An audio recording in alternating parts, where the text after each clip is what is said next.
నమస్తే అండి. ఇప్పుడే టీఎస్పీఎస్సీ కొత్త ప్రకటన విడుదల చేసింది.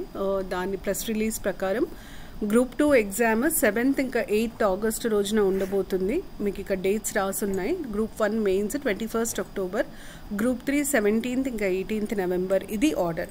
మన గ్రూప్ 1 ప్రిలిమ్స్ ఆల్రెడీ అనౌన్స్ చేశారు. అది జూన్ 9th రోజు ఉండబోతుంది.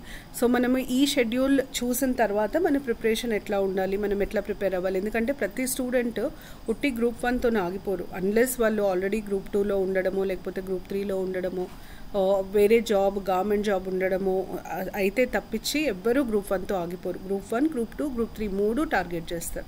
అట్లాంటప్పుడు మూడిటికి కరెక్ట్గా ఎట్లా ప్రిపేర్ అవ్వాలి, ఇప్పుడున్న టైం మనకి ఇప్పుడైతే క్లియర్గా డేట్స్ వచ్చేసినాయి. సో డేట్స్ ప్రకారం మన స్ట్రాటజీ ఎట్లా ఉండాలి అన్నది చెప్తాను ఈ వీడియోలో.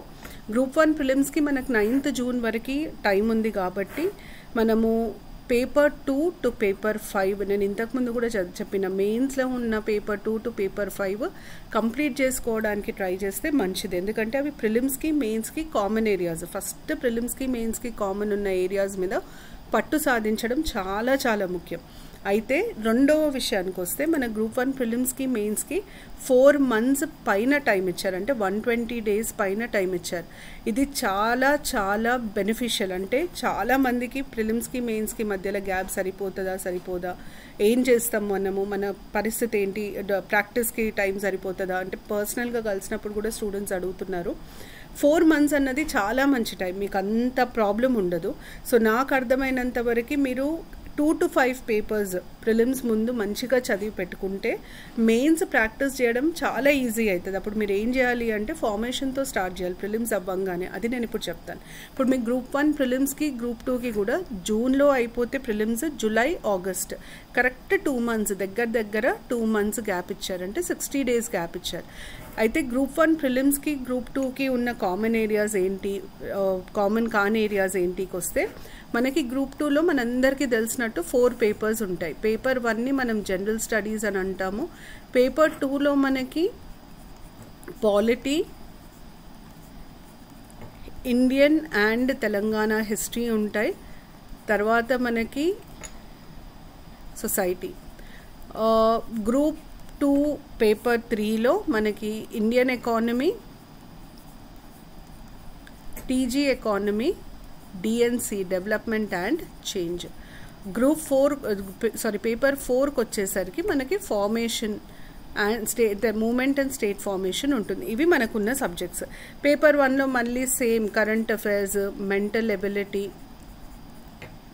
Geography, Telangana policies, science and technology. మనకైతే ఏవైతే ప్రిలిమ్స్లో ఉన్నాయో దాదాపుగా అవే ఏరియాస్ ఉంటాయి. ఇన్ఫ్యాక్ట్ ప్రిలిమ్స్లో మనకు 1-2 తేడా ఉంటుంది, కానీ దాదాపుగా అదే ఏరియాస్ ఉంటాయి. అయితే మనం ఇప్పుడు గ్రూప్ 1 ప్రిలిమ్స్కి ప్రిపేర్ అయినప్పుడు మన కంప్లీట్ పేపర్ 1 కవర్ అవుతుంది. కరెంట్ అఫైర్స్ ఆ ఎగ్జామ్ వరకు చదవాల్సి వస్తుంది, కానీ కంప్లీట్ పేపర్ 1 కవర్ అవుతుంది.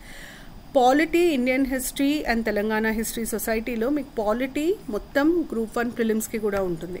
ఇండియన్ హిస్టరీ మొత్తం గ్రూప్ 1 ప్రిలిమ్స్కి ఉంటుంది. తెలంగాణ హిస్టరీ మొత్తం ఉండదు, ఉట్టి సోషియో కల్చరల్ హిస్టరీ, సొసైటీ ఇంకా కల్చర్ ఉంటాయి కాబట్టి సోషియో కల్చరల్ ఆస్పెక్ట్ మాత్రమే ఉంటుంది.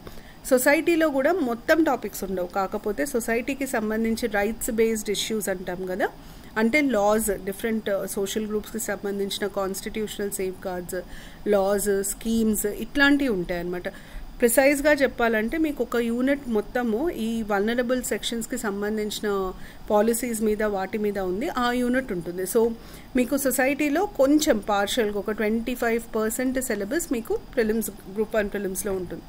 ఇండియన్ ఎకానమీ ఉంది. తెలంగాణ ఎకానమీలో మార్పులు చాలా ఉన్నాయి. గ్రూప్ 1 తెలంగాణ ఎకానమీకి, గ్రూప్ 2 తెలంగాణ ఎకానమీకి సిలబస్లో అరేంజ్ చేసిన ప్యాటర్న్, టాపిక్స్ ఇచ్చిన విధానము చాలా మార్పు ఉంటుంది. కానీ ఎనీవేస్ మీకు తెలంగాణ ఎకానమీ గ్రూప్ 1 ప్రిలిమ్స్లో ఉండదు. డిఎన్సి కూడా గ్రూప్ 1 ప్రిలిమ్స్లో ఉండదు. కానీ డిఎన్సిలో ఒక యూనిట్ మొత్తం ఎన్వైరన్మెంట్ మీద, ఎన్విరాన్మెంటల్ కాన్సెప్ట్స్ మీద ఉంటాయి. అది మీకు గ్రూప్ 1 ప్రిలిమ్స్లో ఉంటుంది. ఫార్మేషన్ మీకు అసలు మొత్తం గ్రూప్ 1 ప్రిలిమ్స్లో ఉండదు. ఇట్లాంటి సిచ్యువేషన్లో మనం ఎట్లా ప్రిపేర్ అవ్వాలి? గ్రూప్ 1 ప్రిలిమ్స్లో గ్రూప్ 2కి ఉన్న కామన్ ఏరియాస్ అంటే మొత్తం general studies, polity, Indian history, Indian economy movement, Indian economy, ఈ environment part, socio cultural history, ఇంతవరకు మనం ఫస్ట్ చదవాలి. ఒక్కసారి గ్రూప్ 1 ప్రిలిమ్స్ అయిపోతే మీరు ఇమ్మీడియట్గా స్టార్ట్ చేయాల్సిన పేపర్ ఫార్మేషన్. నేను ఫార్మేషన్ టీచ్ చేస్తాను. ఫార్మేషన్ అన్న పేపర్ మనకు కనిపించినంత పెద్ద దయ్యం కాదు, చాలా ఈజీ చదవడం. ఎందుకంటే అది కథలాగా చదవాలి, అర్థం చేసుకొని దాన్ని ఇంట్రెస్టింగ్గా విని అనాలిసిస్తో చదివితే చాలా చాలా ఈజీ. నా ప్రకారం ఎట్లాంటి స్టూడెంట్ అయినా ఫార్మేషన్ మీద పట్టు 1 మంత్లో సాధించవచ్చు. 1 మంత్ వేరే సబ్జెక్ట్స్ చదువుకుంటూ, ఉట్టి ఫార్మేషన్ చదువుకుంటూ కాదు, మీరు రోజుకి 4 గంటలు ఫార్మేషన్కి కేటాయిస్తే చాలు. మిగతా టైం మీరు ఇంకే సబ్జెక్ట్స్ అన్నా చదవండి. 1 మంత్లో మీరు ఫార్మేషన్ని మాస్టర్ చేయొచ్చు. ఎందుకంటే ఫార్మేషన్ ఒక స్టోరీ. అసలు ముల్కీ ఎక్కడ స్టార్ట్ అయింది, ముల్కీ అన్న పదం ఎక్కడి నుండి వచ్చింది, ఎట్లా స్టార్ట్ అయింది ముల్కీ ఉద్యమం, నిజాం కాలంలో ఏమైంది, తర్వాత 1948 తర్వాత వచ్చిన మార్పులు ఏంటి, 1952లో ముల్కీ ఉద్యమం ఎందుకు వచ్చింది, ఆంధ్రప్రదేశ్ ఎందుకు ఫామ్ అవ్వాల్సి వచ్చింది 1956లో, తర్వాత ఆంధ్రప్రదేశ్ ఫామ్ అయినందుకు తెలంగాణకి జరిగిన నష్టాలేంటి, దీనివల్ల వచ్చిన మొదటి ప్రజా ఉద్యమం ఏంటిది, 1969 యాజిటేషన్. 1969 యాజిటేషన్లో ఏం జరిగింది, ఆ ఉద్యమం విఫలం అవ్వడానికి కారణాలు ఏంటి, దాని తర్వాత ఈ తెలంగాణ నినాదం ముందుకు రాకుండా, పైకి రాకుండా తీసుకోబడ్డ చర్యలేంటి, ఎలా అణిచివేయబడ్డాయి, దాన్నే మనం impact of Andhra rule on Telangana culture, economy, ఈ టాపిక్స్ అని అంటాం. దాని తర్వాత మనము గ్లోబలైజేషన్ వల్ల వచ్చిన మార్పులు, దానివల్ల తెలంగాణకు జరిగిన నష్టము, ఇవన్నిటి వల్ల సారాంశం, అవుట్కమ్ ఏముంటుందంటే మళ్ళీ తెలంగాణ ఉద్యమం మొదలు పెట్టాలనుకుంటారు. ఆ తెలంగాణ ఉద్యమం మొదలు పెట్టాలి అని గట్టిగా వాదించిన వ్యక్తి జయశంకర్ సార్. వారి సిద్ధాంతాన్ని అనుసరించుకొని వచ్చిన పార్టీ టీఆర్ఎస్. సో మలిదశ ఉద్యమంలో ఏమేమి అయినాయి, ఏమేమి ఈవెంట్స్ ఉన్నాయి, తెలంగాణ స్టేట్ ఎట్లా ఫామ్ అయింది, ఏపీ రీఆర్గనైజేషన్ యాక్ట్ ప్రొవిజన్స్ ఏంటి, ఈ సీక్వెన్స్ మీకు అర్థమైతే తెలంగాణ మూమెంట్ చాలా ఈజీ. తను ఒక స్టోరీ లాగా చదివితే చాలా ఈజీ. సో 1 మంత్లో 4 hours a day ఇస్తే, ఈ 4 hours మీరు క్లాసెస్ అయినా వినొచ్చు, 2 hours క్లాస్ విన్నా, ఒక 1 hour చెప్పింది చదువుకొని ఏదన్నా ప్రాక్టీస్ టెస్ట్ చేసుకున్నా సరిపోతుంది. ఫార్మేషన్ ఫస్ట్ మంత్లో ఫార్మేషన్, తర్వాత తెలంగాణ ఎకానమీ, డిఎన్సి, ఇంకా తెలంగాణ హిస్టరీ, ఇవి టార్గెట్ చేయాలి. తెలంగాణ హిస్టరీ కూడా చాలా వాస్ట్ ఉండదు. తెలంగాణ హిస్టరీలో చాలా ఇంపార్టెంట్ కింగ్డమ్స్, దాని తర్వాత వాళ్ళ పాలన గురించి, వీటి గురించే ఉంటుంది. ఇండియన్ హిస్టరీ ఉన్నంత వాస్ట్గా తెలంగాణ హిస్టరీ ఉండదు. ఇండియన్ హిస్టరీలో ఉన్నంత వాస్ట్లో 40% ఉంటుంది తెలంగాణ హిస్టరీ. సో మీకు చాలా బర్డెన్సమ్ ఉండదు, చాలా ఎక్కువ సిలబస్ ఉన్న ఏరియా కాదు. సొసైటీలో కూడా మిగతా అంశాలు రోజువారీ మనం మన జీవితాల్లో చూస్తున్నవే, కానీ గమనించుకోలేని అంశాలు. ఉదాహరణకి డొమెస్టిక్ వైలెన్స్, గృహహింస ఎందుకు అవుతుంది, సెక్షువల్ హరాస్మెంట్ ఎందుకు అవుతుంది, బాల కార్మికులు ఎందుకు ఉంటారు, చైల్డ్ లేబర్ ఎందుకు ఉంటుంది, ఇట్లాంటివే మనం చదువుతాం. సో అవి కూడా పెద్ద రాకెట్ సైన్స్, చాలా కష్టపడి టెక్నికల్గా నేర్చుకునేది ఏమి ఉండదు. డెవలప్మెంట్ అండ్ చేంజ్ అన్న ఏరియా మీకు ఎన్వైరన్మెంట్ ఆల్రెడీ కవర్ అవుతుంది. ఇందులో ఈ ఏరియాకున్న ఇదేంటంటే ఆ సిలబస్లో సగము సొసైటీతో ఓవర్లాప్ అవుతుంది, ఒక యూనిట్ మొత్తం సొసైటీతో ఓవర్లాప్ అవుతుంది, ఒక యూనిట్ మొత్తం ఎన్వైరన్మెంట్ అండ్ ఎకాలజీతో ఓవర్లాప్ అవుతుంది. సో మీకు డెవలప్మెంట్ అండ్ చేంజ్ కూడా చాలా బ్రాడ్ ఏరియా కాదు. కాకపోతే డెవలప్మెంట్ అండ్ చేంజ్లో ఛాలెంజ్ ఏంటంటే చాలా ఇండెక్సెస్, చాలా స్కీమ్స్, ఇవన్నీ కవర్ చేయాలి.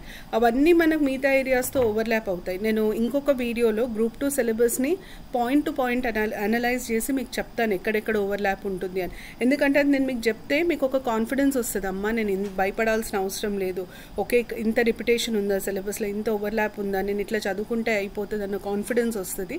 సో నేను గ్రూప్ 2 సిలబస్ అనాలిసిస్ డీటెయిల్డ్గా ఇప్పటివరకు చేయలేదు, అది డీటెయిల్డ్గా చేస్తాను. మొత్తం సిలబస్ ఏరియాస్ అన్నీ మీకు చూపించుకుంటూ ఎక్కడెక్కడ ఓవర్లాప్ అయింది, ఎట్లా చదవాలి అన్నది చెప్తాను. సో మనకి జూన్ 9th నుండి ఆగస్ట్ 7th 8th వరకు మన ఫోకస్ అంతా ఈ గ్రూప్ 2లో ఉన్న మిగతా ఏరియాస్ అన్నిటినీ కంప్లీట్ చేసే దాని మీద ఉండాలి. ఇది మీకు గ్రూప్ 1 మెయిన్స్కి కూడా యూజ్ అవుతుంది. ఎందుకంటే తెలంగాణ హిస్టరీ గ్రూప్ 1 మెయిన్స్లో ఉంది, డెవలప్మెంట్ అండ్ చేంజ్ అన్నది ఎన్వైరన్మెంటల్ ఇష్యూస్ రూపంలో గ్రూప్ 1 మెయిన్స్లో ఉన్నాయి, తెలంగాణ ఎకానమీ గ్రూప్ 1 మెయిన్స్లో ఉంది. ఫార్మేషన్ అయితే ఒక మొత్తం పేపర్ 6 అంతా మీకు ఫార్మేషనే కదా. సో అట్లా మీకు గ్రూప్ 1కి కూడా ఇది కంప్లీట్గా యూజ్ అవుతుంది. మీ ఇమీడియట్ టార్గెట్ ఇప్పుడు మాత్రం జూన్ 9th వరకు గ్రూప్ 1 ప్రిలిమ్స్లో ఉన్న ఏరియాస్ అవే కరెస్పాండింగ్ మెయిన్స్లో ఉన్న సిలబస్ని కంప్లీట్ చేయడానికి ట్రై చేయండి. అది మీకు ఫస్ట్ టార్గెట్. ఒక్కసారి ప్రిలిమ్స్ అయితే గ్రూప్ 2లో ఉన్న ఏరియాస్ని మొత్తం చాలా నీట్గా చదువుకొని టెస్ట్ ప్రాక్టీస్ చేస్తే మీరు గ్రూప్ 2కి ప్రిపేర్ అయి ఉంటారు. ఈ ఏరియాస్ సంబంధించిన కంటెంట్ చేతిలో పెట్టుకొని రోజు 1 గంట ఆన్సర్ రైటింగ్ ప్రాక్టీస్ మాత్రం వదలద్దు. మనకు జూన్ 9th ఎగ్జామ్ ఉంది కాబట్టి కనీసం ఏప్రిల్ 9th మే 9th అంటే 1 మంత్ ముందు వరకు రోజు 1 గంట ఒక 45 minutes to 1 hour ఆన్సర్ రైటింగ్కి మాత్రం ఇవ్వండి. Answer writing compulsory. ఎందుకంటే మీకు ఆ భయం పోవాలి. ఆన్సర్ రైటింగ్ చాలా కష్టమైన పనేం కాదు. మనకి భయం ఎక్కువ ఉంటుంది ఆన్సర్ రైటింగ్ మీద. ఆ భయాన్ని మనం జయిస్తే ఆన్సర్స్ రాయడం చాలా ఈజీ అవుతుంది. అందుకనే నేను 10th నుండి ఒక షెడ్యూల్ ఇచ్చి మీకు ఆన్సర్ రైటింగ్ ప్రాక్టీస్ కోసం అని చెప్పాను. అది మీరు ఒకసారి చూడండి. అది యూస్ఫుల్ ఉంటుంది. దాన్ని నేను ఎట్లా ప్లాన్ చేశానంటే మీకు 1.5 hour కంటే ఎక్కువ డీవియేట్ అవ్వదు మెయిన్స్కి. మిగతా టైం అంతా మీరు ప్రిలిమ్స్కి చదువుకునేటట్టు ప్లాన్ చేశాను. సో ఇదండి మనకు వచ్చిన డేట్స్ ప్రకారం మనం ఇది చేయొచ్చు. గ్రూప్ 3కి వస్తే మనకు 17th 18th నవంబర్కి గ్రూప్ 3 ఉంది. అక్టోబర్లో మీ గ్రూప్ 1 అయిపోతే నవంబర్లో ఉంది. సో గ్రూప్ 1 అయిపోయిన తర్వాత 17, 18 నవంబర్ ఆ 1 month కూడా లేదు. కానీ ఈ టైం మీకు రివిజన్కి సఫిషియంట్. ఎందుకంటే మీరు గ్రూప్ 2కి ప్రిపేర్ అయినంటే గ్రూప్ 3 సిలబస్ కంప్లీట్గా కవర్ అయినట్టే.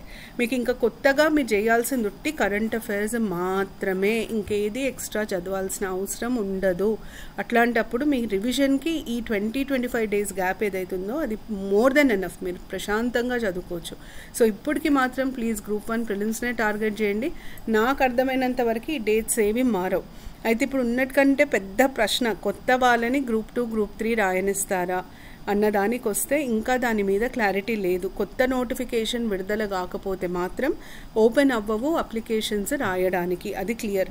అయితే ఇంకొక నోటిఫికేషన్ కూడా షెడ్యూల్ అయి ఉంది. డిసెంబర్లో కానీ జనవరిలో కానీ ఇంకొక నోటిఫికేషన్ రావాలి. సో దానికి కొత్త వాళ్ళకి ఛాన్స్ ఉంటుంది. మనకి ఇంకా కొత్త వాళ్ళని రాయనిస్తారా లేదా అన్న దాని మీద కంప్లీట్ క్లారిటీ లేదు. కానీ యాజ్ ఇట్ స్టాండ్స్ ఇప్పుడు ఉన్న పరిస్థితికి అయితే వాళ్ళు మళ్ళీ నోటిఫికేషన్ రీఇష్యూ చేయలేదు. ఉట్టి డేట్స్ ప్రకటించారు కాబట్టి రాయనీయకపోవచ్చు. ఒక్క ఆస్కారం ఏముందంటే ఒక సప్లిమెంటరీ నోటిఫికేషన్ రిలీజ్ చేసి దాంట్లో కొత్త వాళ్ళని కూడా మేము అప్లై చేసుకొని ఇస్తామని అనౌన్స్ చేస్తే చెప్పలేం. దాని మీద ఇంకా క్లారిటీ లేదు. నాకు ఒక్కసారి దాని మీద క్లారిటీ వచ్చినాక నేను కంపల్సరీగా దాని గురించి కూడా మాట్లాడతాను. గ్రూప్ 2 సిలబస్ అనాలిసిస్ కూడా మీకు ఈ 1 dayలో పెట్టేస్తాను. సో దట్ మీరు అది చూసుకుంటే మీకు టెన్షన్ ఫ్రీ అవుతారు. మీకు ఎక్కడెక్కడ ఓవర్లాప్ అవుతుందో చూసుకొని హోలిస్టిక్గా ప్రిపేర్ కావాలి. అంటే ఈ సిలబస్ ఈ ఒక టాపిక్ 2-3 సబ్జెక్ట్స్లో ఉన్నప్పుడు అక్కడ కొంచెం ఇక్కడ కొంచెం ప్రిపేర్ అవ్వద్దు. ఆ టాపిక్ని టాపిక్ లానే ప్రిపేర్ అవ్వాలి. అది ఎట్లా అన్నది నేను మీకు గ్రూప్ 2 అనాలిసిస్లో చెప్తాను. డేట్స్ రాసి పెట్టుకోండి. డేట్స్ మారవు. మంచిగా స్పేస్ చేశారు. అంటే మీకు ఒక ఎగ్జామ్కి మంచిగా 2 months నుండి 1 month గ్యాప్ ఇచ్చారు. ఎక్కడా టెన్షన్ పడాల్సిన అవసరం లేదు. ప్లాన్డ్గా చేసుకుంటే 100% ఎగ్జామ్ క్రాక్ చేసే స్కోప్ ఉంటుంది. సో బాగా చదవండి. Thank you.